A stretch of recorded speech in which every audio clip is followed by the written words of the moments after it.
Mtu ambaye ametunganisha mimi na Spark alikuwa ni marehemu Abdu Bonge.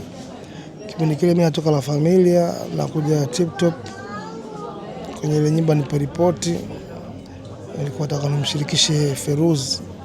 Marehemu ndo akasema bwana usimshirikishe Feruz, maana wewe una nyimbo na Chidi Benz na Spark yana nyimbo na Chidi Benz, basi bora mfanye pamoja ili kwenye show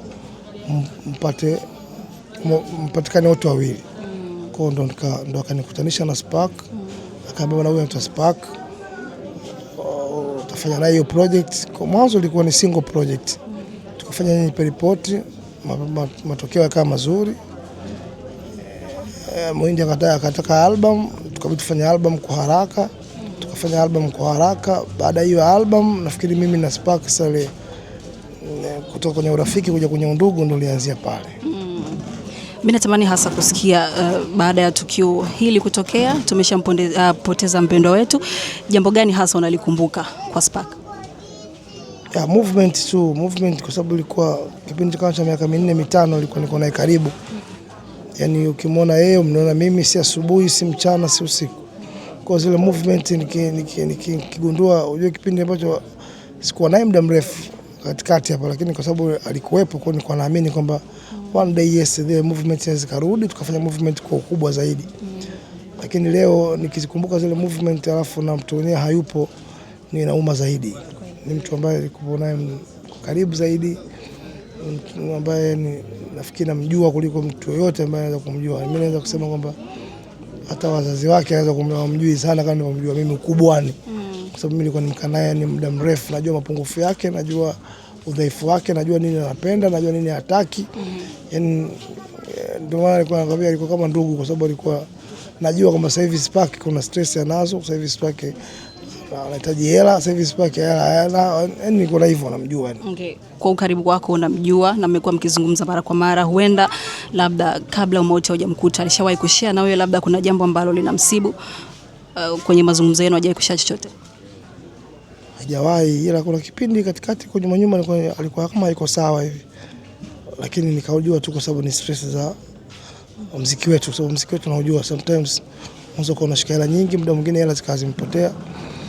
Kwa ile hali kuna muda unaweza kuna mtu anaweza kuikabili na kuna mtu hawezi kuikabili. Kwa hiyo nikajua tu ni kipindi ambacho yeye anakipitia. Kwa hiyo angekuwa kitu kikubwa zaidi hata angejua anamwambia nani ili apate msaada, lakini kwa kipindi kile nashukuru Mungu alikilipita salama, na yeye kilikuwa yani kilipita salama kwa sababu akijachukua uhai wake. Lakini hii miezi 4-3 hii Spark alikuwa hana tatizo tena la kiuchumi, sababu kuna project alikuwa amepata na project iko inaenda vizuri, kwa hiyo iko anamlipa vizuri kiasi kwamba alichukua hadi wanae akawa anaishi nao, kwa sababu mwanzo wazazi wake wanalelewa na watu wengine, watoto wake. Lakini miezi 4-5 hii akawa amejipata, kwa akawa amechukua watoto wake anaishi nao, amelipa ada, amelipa kodi, yani ikawa ameanza kusettle sasa. Ni yani ile Spark ninamjua sasa, ndo kwa sababu hata kuna kipindi ananiambia kuna kiwanja chake cha Nika alikuwa anafanya utaratibu kianza kukijenga, kwa hiyo ni kwamba kibunda kianza kuingia. Lakini juzi hapo nasikia ghafla amelala tu amefariki. Mimi sikuwa mwepesi kuamini, kwa sababu jana yake niliambiwa na watu kama wawili hivi kwamba Spark yuko sehemu fulani, Spark yupo karibu na mimi yani. Yaani alikuwa rekodi na dogo mmoja yuko hapa kwa rekodi naye nyimbo. Kwa wameachana saa 7 usiku, saa 5 usiku. Mpaka wameachana ni wako na huyo dogo. Akafika nyumbani ndio naambiwa sisi mara katoka yuko sawa tu, kaikia chakula kala. Alipokaa hapo kwenye kiti ndio hapo mpaka umauti unamkuta. Kwa hiyo ni mimi natamani sana kupata ripoti ya daktari kujua nini sababu ambayo imeweza kumchukua, kwa sababu yani ni ghafla sana, na nafikiri kwamba inaweza ikawa stress, kwa sababu kipindi hichi stress za maisha zikawa. Kuna kipindi alipitia stress kama angepoteza uhai kipindi kile, nilikuwa na moja kwa moja nisinge doubt nini kimemkumba, ilikuwa ni stress. Lakini this time stress hana, kwa sababu kila kitu kilikuwa kinaenda sawa kwa upande wake. Alikuwa na ugumu kupata hela kushoot, kupata hela kurecord, lakini this time alikuwa amempigia hadi manager Malefti kwamba anataka kumlipa Kilonzo kwa sababu kushoot. Kwa jana alikuwa kamlipe Kilonzo. Kwa hiyo alikuwa na hela ya kulipa directors, alikuwa na hela ya kurecord ngoma. Kwa hiyo ilikuwa ameshaanza kujipata. Kwa hiyo sasa mimi ndio maana naumia na nafikiria nini kilichomkuta. Mara mwisho kuzungumza naye labda ilikuwa ni lini hasa? Kuzungumza tunazungumza tu muda mmoja. Kwa sababu sometimes kuzungumza naye kwa kutumia, mimi mwisho nakutana naye ndiko kwenye SGR. Kwenye wiki moja iliyopita. Nikutana kwenye SGR, nimemkuta amefunga kitambaa hivi hapa mdomoni. Nikamwambia vipi, unaumwa au vipi? Anambia hamna bwana, nimefunga tu hapa, nataka nilale. Kwa hiyo nikamuelewa, ngona basi pole. Kwa hiyo alikuwa yuko na msaga sumu. Na akaniambia bwana, huko kuna project nimepata ya kupeleka wasanii kwenye club moja hivi, kwa hiyo kila wiki nakuwa napeleka msanii. Kwa hiyo bwana, zamu yako inafika, kile zamu yako, hela yako tutakula wote bwana, kwa sababu hela yako mimi nimeimba nyimbo zako kama sasa noma. Kwa hiyo ndio mara mwisho nimekutana naye kwa wiki moja nyuma. Tukatoka Dodoma kwenye SGR tunakuja Dar es Salaam. Baada ya hapo nikawa tunasikia tu Spark iko pale, iko sehemu fulani, kwa sababu nilikuwa najua always. Kwa sababu hata siku moja kabla ya fariki kuna mtu ananiambia bwana, mwanao yuko kwenye dry cleaner pale, nini anafua nguo, kapeka nguo zake zifuliwe. Na maana hata hizo nguo zenyewe mimi leo asubuhi nilizipitia, nikakuta studio hiyo sehemu haijafunguliwa. Kwa hiyo nataka nizichukue ili nizilete huko, lakini nitazipitia baadaye ili mradi nitendazo Tanga ili niwapa husika ambao wanahusika na Spark. Kama brothers ama watu ambao mlikuwa karibu mnafanya kazi, labda kwenye mazungumzo yenu jambo gani hasa alikuwa anatamani hasa kufika kwenye career yake ya muziki? Alikuwa anatamani kupata hit tu, kwa sababu unajua ile hit ya Nipe Report ilikuwa ni hit kubwa sana. Kwa hiyo alikuwa anatamani kupata hit kama ile au kuzidi ile. Lakini mimi mara nyingi nilikuwa namwambia bwana, hizi hit aziji hivi zinakujaga tu, yani wewe piga tu mawe atakuja. Kwa hiyo alikuwa anatamani kupata hit kama Nipe Report. Na mimi hata mimi mwenyewe sijaipata hiyo hit kama Nipe Report. Ila natoa ngoma at least zinasogea, napata riziki.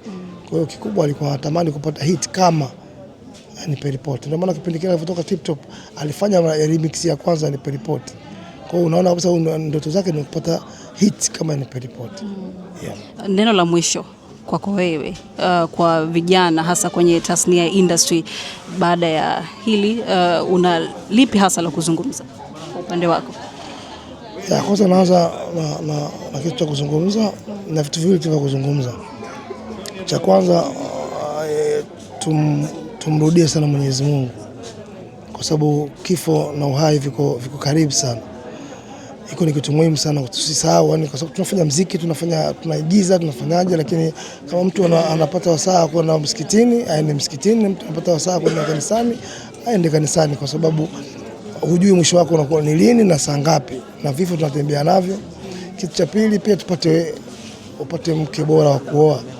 Na mtu ambaye upata mke unakuwa unaye mtu wa kukusaidia ukiwa mwenyewe, kwa sababu hata Spark alikuwa mwenyewe. Sisemi hiki kwa sababu kwa Spark, hapana. Spark alikuwa mwenyewe, kwa hata kifo chake hatujui nini sababu. Kwa sababu angekuwa ana mkewe, tungomba mkewe bwana hijani kwa jisikiaje, kwa jisikia kitu kinamuuma, atakuwa anaamika tumbo, atakuwa anaamika sijui nini, kuna maneno aliongea, at least tungepata kitu ambacho leo tukiwa tunajua pa kuanzia wapi. Kwa sababu tunaishi wenyewe, tunaishi sana kibachela, tunaamini kwamba maana sisi tupo tu. Kwa sababu hata mke pia sisi Kiislamu anakuambia mwanamke akikushahadia itimisi na wewe pia una dalili kubwa kama vile umejishahadia mwenyewe. Kwa hiyo mtoto wa Kiislamu ukifika muda kuoa tuoeni, kwa sababu wanawake wapo na muziki ipo na maigizo yapo, kitu kikubwa ni hiko. Na kitu cha mwisho nitakushukuru, nashukuru sana serikali yangu ya Jamhuri ya Muungano wa Tanzania. Namshukuru Paul Makonda, namshukuru FA. Ni mtu ambaye anajua tasnia ya muziki na kwaje, na anajua changamoto zake, na wameplay part kubwa sana kwenye huo msiba, kwa sababu simu nyingi zilikuwa zinapita kwangu na mimi nilikuwa sijui naanzia wapi na malizia wapi, lakini serikali yangu imekuwa bega tu bega kwa mimi kwa kuhakikisha kwamba hakuna changamoto yoyote iwe kiprotocol au kifedha katika msiba huu. Kwa hiyo nashukuru sana serikali yangu kwa kuhakikisha kila kitu kinaenda sawa na support kubwa ya bega kwa bega. Nilikuwa naongea na Mwana FA muda wote hapa. Madia amekuja na amepewa maagizo na Paul Makonda. Kwa naona kabisa kwamba serikali yetu ipo karibu sana na sisi. Kwa tunashukuru, wasusaidie tu kwenye matatizo kama hivi, pia kwenye raha tusaidie, kwa sababu wao ndo tunawategemea katika industry ya music. Pole sana. Nashukuru sana.